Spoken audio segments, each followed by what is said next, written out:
Hello everyone, 5 questions polity governance में से आज मैं लेके आया हूं आपके लिए प्रीलिम्स 2026 की प्रैक्टिस के लिए। पार्लियामेंट्री बिल से रिलेटेड आज कुछ 5 सवाल पढ़ते हैं। उससे पहले प्रीवियस ईयर क्वेश्चंस 2011 से लेकर 2025 तक मैं कवर कर चुका हूं। यूट्यूब पे लाइव एक सेशन लिया था मैंने, वो सेशन को आप देख सकते हैं। 9 घंटे 9.5 घंटे के अंदर सारे के सारे यूपीएससी के पूछे गए पॉलिटी गवर्नेंस के पीवाईक्यू मैंने वहां कवर किए हैं। एंड ऑल्सो अगर आप यूपीएससी प्रीलिम्स की तैयारी कर रहे हैं या स्टेट पीसीएस की तैयारी कर रहे हैं, 26% डिस्काउंट आप किसी भी पर्टिकुलर कोर्स पे अवेल कर सकते हैं। तो पार्लियामेंट्री बिल से जुड़ा पहला सवाल आपकी स्क्रीन पर ये रहा। स्क्रीन पॉज करो, देखो इसको तरीका ये होता है सिंपल, स्क्रीन पॉज कीजिए, pause the screen, look at the question, try to answer it and then जब 5 क्वेश्चन हो जाए मार्क्स लिख दीजिएगा कमेंट सेक्शन में जरूर। A finance bill under article 117 clause number 1 does not need prior recommendation of president before introduction. That is untrue. ठीक है, that is untrue.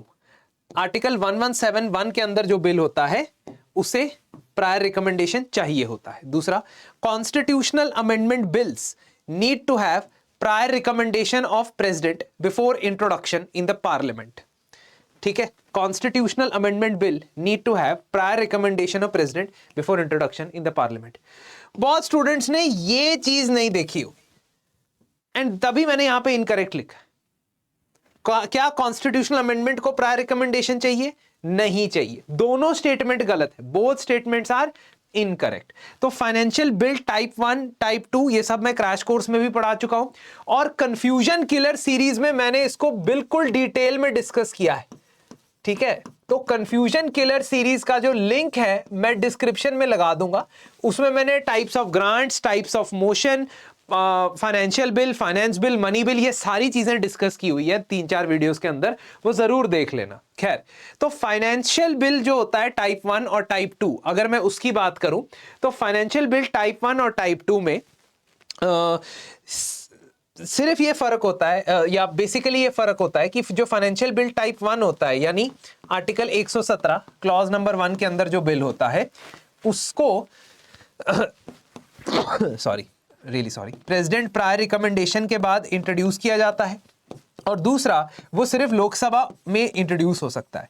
बाकी उसके जो कैरेक्टरिस्टिक फीचर होते हैं वो एक सामान्य बिल या साधारण ऑर्डिनरी बिल जैसे ही होते हैं। ठीक है, और इस पर्टिकुलर टॉपिक के बारे में मैंने कंफ्यूजन किलर सीरीज में बहुत ही डिटेल्ड वीडियो बनाया है, please go through that video as well.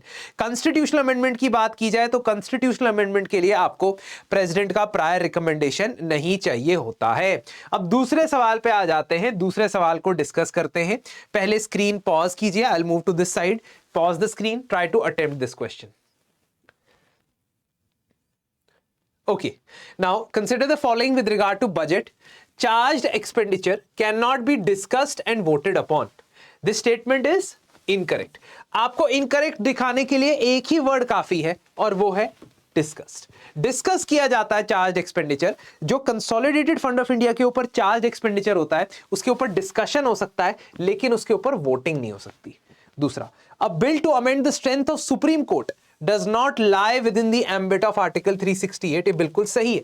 Supreme court की स्ट्रेंथ अगर बदलनी है, सुप्रीम कोर्ट की स्ट्रेंथ अगर चेंज करनी है तो उसके लिए अगर बिल आता है तो वो कॉन्स्टिट्यूशनल अमेंडमेंट अंडर 368 नहीं माना जाएगा। ये स्टेटमेंट सही है। आपने करेक्ट स्टेटमेंट बतानी है तो correct answer is B, two only. B इसका करेक्ट आंसर है दोस्तों, समझ रहे हो?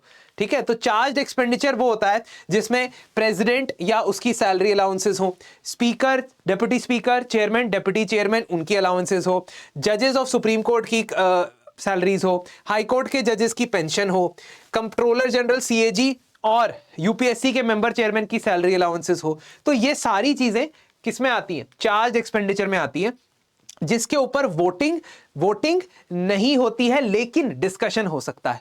वहीं दूसरी ओर आर्टिकल 368 की जिस कॉन्स्टिट्यूशनल अमेंडमेंट्स में, या technically speaking they are not constitutional amendments despite the fact they deal with articles of the constitution, these are article 368 के बाहर वाले अमेंडमेंट, जैसे नए स्टेट्स को इंक्लूड करना। अब देखो, technically speaking it is changing the constitution. Why? Because अगर आप नया स्टेट बनाओगे तो first schedule of the constitution आपको बदलना पड़ेगा, लेकिन it does not require article 368, the formal process under article 368, ये लिखा गया है। ठीक है, तो ये चीजें हैं। तीसरा क्वेश्चन देखो, तीसरे क्वेश्चन को आंसर करने की कोशिश करो। I move to the side, try to pause the screen and read carefully and answer this question. Consider the following statements with reference to the Parliament of India. Bill passed by Lok Sabha and pending before Rajya Sabha do not lapse after dissolution of Lok Sabha.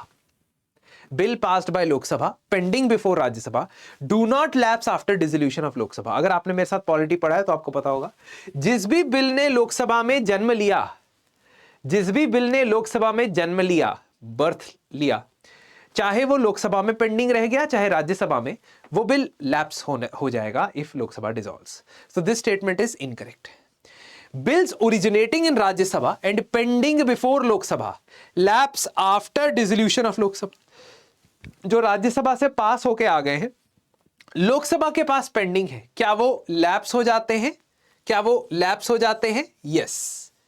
So only two, this is the correct answer. तो 3 तरीके के bill lapse हो रहे हैं। एक, जिसने लोकसभा में जन्म लिया है, whether it is pending in Lok Sabha, whether it is passed in Lok Sabha but going to Rajya Sabha. तीसरा टाइप का बिल वो जो राज्यसभा से पास होके लोकसभा में पेंडिंग चला गया। ये दोनों बिल, ये तीनों बिल, ठीक है, 1, 2 and 3 will lapse. But if there is a bill which originated in Rajya Sabha and is pending in Rajya Sabha, it will not lapse. ठीक है, तो ये भी मैंने मैराथन सेशंस के थ्रू, है ना, डिस्कस किया हुआ है। आप एक बार जरूर इसे भी पढ़ लीजिएगा, ठीक है, कि कौन से बिल लैप्स होते हैं, कौन से नहीं। कौन से बिल लैप्स होते हैं? जो लोकसभा में जन्म लेते हैं, लोकसभा में पेंडिंग, राज्यसभा में पेंडिंग, और जो राज्यसभा से पास होते हैं, लोकसभा में पेंडिंग।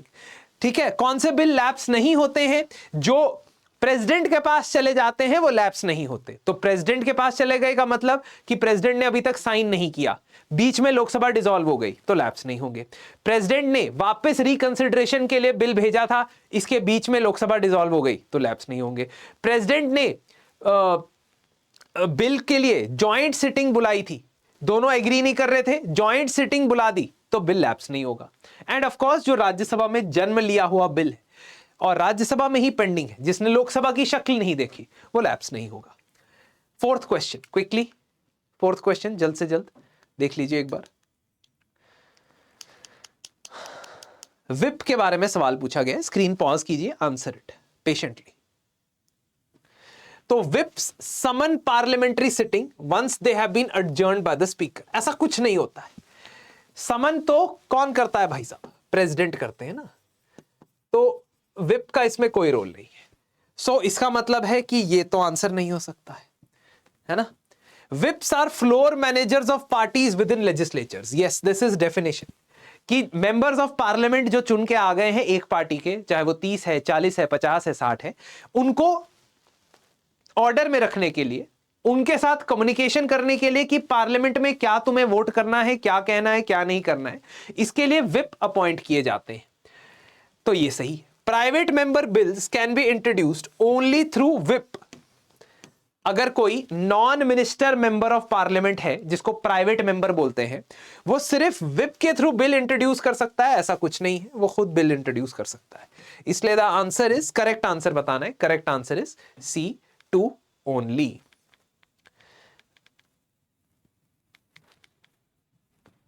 यूपीएससी 2015 में पूछा गया एक सवाल आंसर करने की कोशिश करते हैं आखिर, in the and.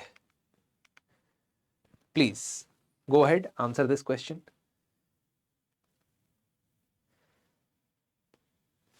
So Rajya Sabha has no power to reject और अमेंड अ मनी बिल। बिल्कुल सही बात है। Rajya Sabha can not vote on demand for grants. ये भी बिल्कुल सही बात है। Rajya Sabha can not discuss the annual financial statement. Annual financial statement को राज्यसभा डिस्कस नहीं कर सकता है। क्यों भाई, क्यों नहीं डिस्कस कर सकता है? डिस्कस तो कर सकता है। वो डिमांड फॉर ग्रांट्स यानी कि मिनिस्ट्री को कितना पैसा चाहिए उस पर वोट नहीं दे सकता है, क्योंकि वो लोकसभा का काम है, because Lok Sabha is the custodian of the public purse. But क्या राज्यसभा डिस्कस भी नहीं कर सकता एनुअल फाइनेंशियल स्टेटमेंट? ये स्टेटमेंट गलत है। आपने करेक्ट स्टेटमेंट्स बतानी है, इसलिए B is the correct answer. ठीक है, B is the correct answer, 1 and 2 only. अच्छा, प्रीलिम्स 1 हमारा क्रैश कोर्स जो है वो चल रहा है। Prelims 1 live prelims crash course है और इसके अंदर आपको GS CSAT test series complete package मिलेगा और इसके अंदर आप अभी डिस्काउंट भी अवेल कर सकते हैं, जैसा मैंने आपको शुरुआत में भी बताया लोहड़ी के अवसर पर। ऑल्सो लोकसभा और राज्यसभा का इक्वल स्टेटस और अनइक्वल स्टेटस कहां कहां है, ये टेबल देखो। राज्यसभा का इक्वल स्टेटस है ऑर्डिनरी बिल में, कॉन्स्टिट्यूशनल अमेंडमेंट बिल में, उनकी इंट्रोडक्शन में, ठीक है। प्रेसिडेंट के इलेक्शन में, प्रेसिडेंट के इंपीचमेंट में या रिमूवल में, ठीक है। वाइस प्रेसिडेंट के इलेक्शन में, सुप्रीम कोर्ट या हाई कोर्ट के जजेस के रिमूवल में। क्या बता रहा हूं, जहां जहां लोकसभा और राज्यसभा में पैरिटी है, ऑर्डिनेंस को अप्रूव करने में, ठीक है, इमरजेंसी की डिक्लेरेशन को अप्रूव करने में, मिनिस्टर्स की सिलेक्शन में, मतलब मिनिस्टर की सिलेक्शन मतलब कि राज्यसभा से आएगा लोकसभा से आएगा कोई फर्क नहीं पड़ता है, मिनिस्टर बन सकता है, ठीक है। सुप्रीम कोर्ट की ज्यूरिसडिक्शन अगर बढ़ानी है तो दोनों हाउसेस से इक्वल पावर है। लेकिन राज्यसभा का कुछ केसेस में अनइक्वल स्टेटस है। Now this unequal status could be greater than Lok Sabha, could be lesser than Lok Sabha. तो आइए इस पे सिंबल्स लगाते हैं। मनी बिल में weather it is less than Lok Sabha, yes. Finance bill type 1 में weather it is less than Lok Sabha, yes. Joint sitting के मामले में weather it is less than Lok Sabha, yes, क्योंकि उसमें स्ट्रेंथ आ जाती है ना, कंबाइंड स्ट्रेंथ। तो कंबाइंड स्ट्रेंथ में राज्यसभा मात खा जाएगा। डिसकंटिन्यूइंग नेशनल इमरजेंसी और रिवोकेशन ऑफ नेशनल इमरजेंसी क्या लोकसभा से कम है, यस, क्योंकि लोकसभा के पास ये पावर है कि वो नेशनल इमरजेंसी के प्रोक्लेमेशन को रिवोक करवा सकती है। नो कॉन्फिडेंस मोशन या एडजर्नमेंट मोशन में, yes, it is less than Lok Sabha. Parliamentary law on state list subject, इसमें it is greater than Lok Sabha, क्योंकि राज्यसभा में ही रेजोल्यूशन पास होगा 2/3 of present and voting majority से, तो तभी वो पार्लियामेंट स्टेट लिस्ट के सब्जेक्ट पे कानून बना सकता है। नई ऑल इंडिया सर्विस बनाने के लिए Rajya Sabha is greater than Lok Sabha. Initiate removal of vice president, Rajya Sabha is greater than Lok Sabha. Lok Sabha में इनिशिएशन नहीं हो सकता वाइस प्रेसिडेंट को रिमूव करने का, लेकिन लोकसभा से आप पूछते जरूर हो। Approval of national emergency if Lok Sabha is dissolved, national emergency लग गई, लोकसभा डिसॉल्व है, तो क्या आप सिर्फ अकेले राज्यसभा से अप्रूवल ले सकते हो? हाँ। तो इन मामलों में राज्यसभा का स्टेटस लोकसभा से ज्यादा है। और इसी तरीके से हम चीजों को समझते हैं अपने क्रैश कोर्सेज के अंदर भी। एक बार जरूर वेबसाइट विजिट कीजिएगा और आपके मार्क्स कितने आए वो जरूर बताइएगा। आज आपको सीखने को काफी कुछ मिला होगा hopefully. Thank you very much and see you very soon.